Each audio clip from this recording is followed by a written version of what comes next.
All right, let's talk tariffs. You've probably heard politicians throw the word around like it's some magical tool to protect jobs or punish other countries.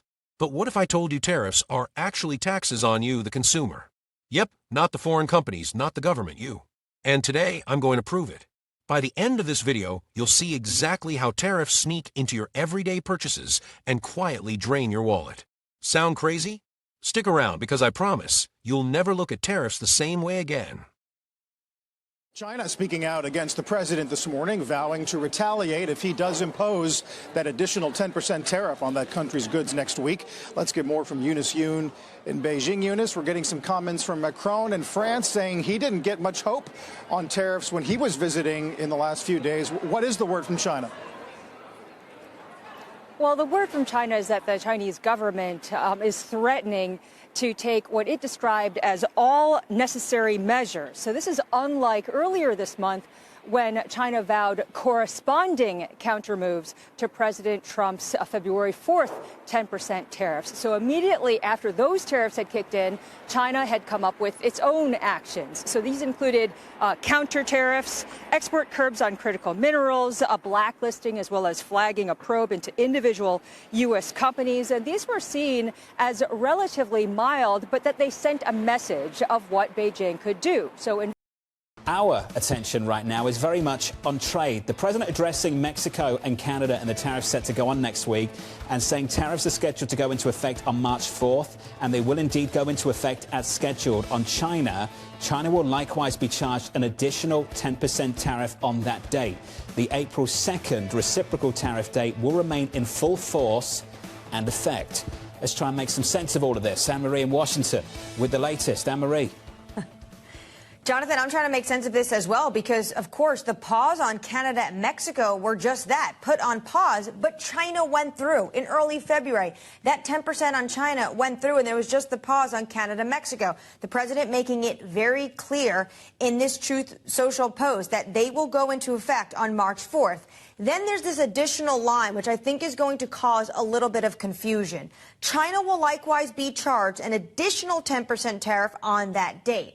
Now, I think many people are looking at this and they're saying, is Trump talking about the 10% that already went into effect in early February, or is this an addition to that 10%? Let's start, though, with the first cabinet meeting of the second Trump administration, with a special appearance by Elon Musk, warning America will go bankrupt without spending cuts. Eamon Javers has more from the White House. And Eamon, not sure if it was some of the uncertainty around tariffs that's contributing to the sell-off this afternoon, but plenty of headlines. Yeah, there was a lot of talk about tariffs in this cabinet meeting, Kelly. President Trump says he's made up his mind for tariffs on the European Union, which he said he'll be announcing soon, and which will generally be 25%. That seems to be in line with what he was talking about in terms of reciprocal tariffs with other countries around the world. We'll see if we can get some more clarity from the White House on that. The European Union's it was formed in order to screw the United States. I mean, look, let's be honest. Choices and decisions. But some taxes are virtually invisible, so much so that you may not even realize you're paying them, like tariffs. Tariffs are taxes imposed by one country on goods or services imported from another country. They're meant to make imported products more expensive in order to make domestic goods and services more competitive. But because tariffs get invisibly baked into the price of goods, it's nearly impossible for you to look at two products and know whether the price difference is a result of quality, supply, or tariffs. This lack of transparency also hides the unintended consequences of tariffs. Even though tariffs are levied on foreign goods, it's actually domestic businesses and consumers that bear most of the burden. Domestic goods that rely on foreign materials, like lumber for example, become more expensive to produce. In turn, these domestic businesses suffer, which can lead to fewer jobs and lower wages for their employees. They might also pass their increased costs onto you, the consumer, by raising prices. Collectively, tariffs make goods less affordable for domestic consumers, hurt domestic businesses, and shrink the economy. Even though tariffs are invisible, their effects clearly are not. They might be sold as a tool to strengthen the economy, but tariffs are just taxes that make everyone worse off.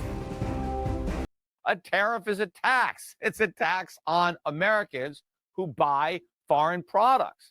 It's also a tax on Americans who don't buy foreign products because it makes the price of domestic products go up too, right? And you end up paying higher prices for everything. Now, again, I'm not necessarily opposed to using taxes as a way to raise revenue from Americans. I'd rather raise revenues through tariffs than through an income tax. So if Donald Trump said, hey, I'm going to lower the income tax, but I'm going to impose these tariffs, so instead of paying income taxes, everybody's going to pay tariffs, that's fine. A tariff is a tax. It's a tax on Americans who buy foreign products. It goes all the way back to 1900. That's the US, okay? So it used to be one of the world's biggest producers. Other countries have since caught up and actually overtaken it. So Canada, that's in front, partly down to the fact that it takes a lot of power to make aluminium. You're kind of refining it with electricity. It's kind of electrolysis. And there's a lot of hydro in Canada, so that's pretty clean aluminium. But the big picture here, you need to zoom out. The big picture is something else. Have a look at this. The big picture is China. Okay, so Chinese production has gone through the roof, and China has been pumping out loads of aluminium around the world. And that's part of the picture here. And when you look at just to what extent the US is dependent on other countries around the world, the higher this line is, the more dependent America is on imports. That is now well above, or it's been above 50%. It's kind of nearly 50% at the moment. It's around that point, which down from kind of really low levels previously. So American independence in producing aluminium is no longer the case. However, worth just saying, I showed you that China chart a moment ago. You might have thought, is that all China? Well, no. This is showing you where aluminium comes to the US from. And China is actually only a small part of it. By far and away, the biggest part, the biggest importer into the US, it's Canada. To the extent that actually when people talk about the North American market, they usually include Canada in it. But obviously, if Canada is going to be hit by that, that's going to be a really big deal indeed. What kind of things is aluminium used for? Well, it goes into a lot of things. It goes into transportation. So you're talking about planes, so it's light. I studied the 10 most powerful empires over the last 500 years and the last 3 reserve currencies.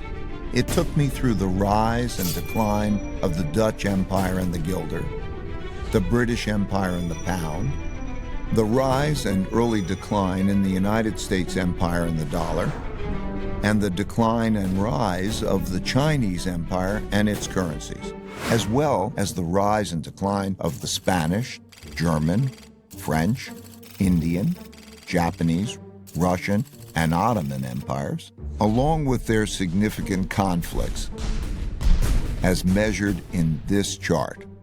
To understand China's patterns better, I also studied the rise and fall of Chinese dynasties and their monies back to the year 600. Because looking at all these measures at once can be confusing, I'll focus on the 4 most important ones: the Dutch, British, US, and Chinese. You'll quickly notice the pattern. Now let's simplify the form a bit. As you can see, they transpired in overlapping cycles that lasted about 250 years, with 10 to 20-year transition periods between them. Typically, these transitions have been periods of great conflict because leading powers don't decline without a fight. So how am I measuring an empire's power? In this study, I used 8 metrics. Each country's measure of total power is derived by averaging them together. They are education, inventiveness and technology development, competitiveness in global markets, economic output, share of world trade, military strength, the power of their financial center for capital markets, and the strength of their currency as a reserve currency. Because these powers are measurable, we can see how strong each country is now, was in the past, and whether they're rising or declining. By examining the sequences from many countries, we can see how a typical cycle transpires. And because the wiggles can be confusing, we can simplify it a bit to focus on the pattern of cause-effect relationships that drive the rise and decline of a typical empire. As you can see, better education typically leads to increased innovation and technology development, and with a lag, the establishment of the currency as a reserve currency. You can also see that these forces then declined in a similar order, reinforcing each other's decline. Let's now look at the typical sequence of events going on inside a country that produces these rises and declines. In a nutshell, the big cycle typically begins after a major conflict, often a war, establishes the new leading power and the new world order. Because no one wants to challenge this power, a period of peace and prosperity typically follows. As people get used to this peace and prosperity, they increasingly bet on it continuing. They borrow money to do that, which eventually leads to a financial bubble. The empire's share of trade grows, and when most transactions are conducted in its currency, it becomes a reserve currency, which leads to even more borrowing. At the same time, this increased prosperity distributes wealth unevenly. So the wealth gap typically grows between the rich haves and the poor have-nots. Eventually, the financial bubble bursts, which leads to the printing of money and increased internal conflict between the rich and the poor, which leads to some form of revolution to redistribute wealth. This can happen peacefully or as a civil war. While the empire struggles with this internal conflict, its power diminishes relative to external rival powers on the rise. When a new rising power gets strong enough to compete with the dominant power that is having domestic breakdowns, external conflicts, most typically wars, take place. Out of these internal and external wars come new winners and losers. Then the winners get together to create the new world order. And the cycle begins again. In today's uncertain economic climate, protecting yourself from rising tariffs, inflation, and a weakening dollar is more critical than ever. The key to financial stability lies in deleveraging, living within your means, and aggressively paying down debt. First, start by eliminating unnecessary expenses and prioritizing essential needs over luxuries. Budgeting with discipline ensures that you aren't spending beyond your means, which is crucial as inflation erodes purchasing power. Second, tackle high-interest debt, credit cards, personal loans, and other liabilities that drain your income through excessive interest payments. Focus on paying off the highest interest debts first while making minimum payments on the rest. As you reduce your debt burden, you'll free up cash flow that can be redirected towards savings and investments. Additionally, consider alternative ways to generate income, such as side hustles or investing in tangible assets that can hedge against inflation, like commodities or real estate. The stronger your financial foundation, the less vulnerable you'll be to the ripple effects of economic instability.